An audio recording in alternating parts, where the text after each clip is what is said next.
Inspire fitness সেন্টারে iron girl খ্যাত শিমুর সঙ্গে সোহেল তাজের বাগদানের ভিডিও ভাইরালের পরপরই এবার প্রকাশ্যে এলো তাদের বিয়ের ছবি এবং ভিডিও, যা ছড়িয়ে পড়েছে নেট দুনিয়ায়। সোহেল তাজের বিয়ে নিয়ে নেটিজেনদের মধ্যে চলছে ব্যাপক আলোচনা সমালোচনা। বিস্তারিত ডেস্ক রিপোর্টে।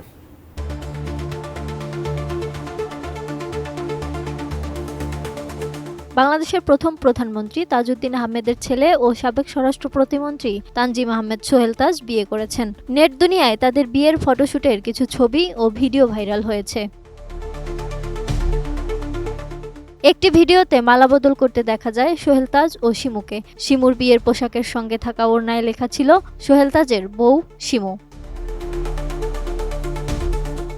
এর আগে গত ডিসেম্বরে ফেসবুকে শেয়ার করা একটি ভিডিওতে দেখা যায় সোহেল তাজ হাঁটু গেড়ে কনের হাতে আংটি পরিয়ে দিচ্ছেন। ঘটনাটি ঘিরে উপস্থিত সবাই উচ্ছ্বাস প্রকাশ করেন এবং হাততালি দিয়ে মুহূর্তটি উদযাপন করেন। ইন্সপায়ার ফিটনেস সেন্টারে আয়রন গার্ল খ্যাত শিমু সোহেল তাজের ট্রেনার হিসেবে কাজ করে আসছিল।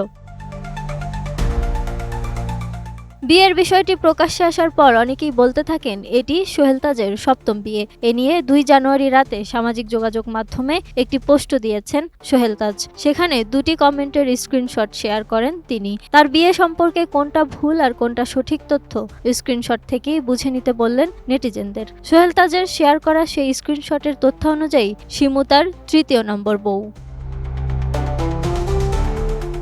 বসুন্ধরা ডায়াপেন্ট এখন আরো উন্নত। এই হট এয়ার থ্রো টপশিট দ্রুত শোষণ করে সোনামণিকে দেয় কোমল অনুভূতি। জানা গেছে ঠাকুরগাঁয়ের মেয়ে শিমু মা ও 2 ভাইকে নিয়ে ঢাকায় বসবাস করেন। দীর্ঘদিন ধরে একসঙ্গে কাজ করার সুবাদে সোহেল তাজের সঙ্গে তার সখ্যতা গড়ে ওঠে। তারই ধারাবাহিকতায় উভয় পরিবারের সম্মতিতে বিবাহ বন্ধনে আবদ্ধ হওয়া।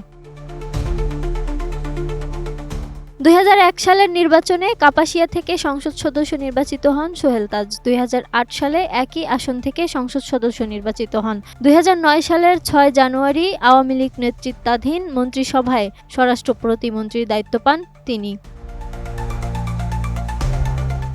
একই বছরের 31 মে মন্ত্রিসভা থেকে ব্যক্তিগত কারণ দেখিয়ে তিনি পদত্যাগ করেন। 2012 সালে 23 এপ্রিল সংসদ সদস্য পদও ছাড়েন। এরপর রাজনীতি থেকে অনেকটাই দূরে চলে যান সোহেল তাজ। কয়েক বছর ধরে ফিটনেসের প্রতি তিনি বেশি মনোযোগী। সেসবের ছবি ও ভিডিও প্রায়ই পোস্ট করেন ফেসবুকে। এছাড়া কয়েক মাস ধরে ক্ষমতাচ্যুত আওয়ামী লীগের সমালোচনামূলক বিভিন্ন বক্তব্য ও সংবাদ শেয়ার করছেন তিনি। Desk report, ATN news.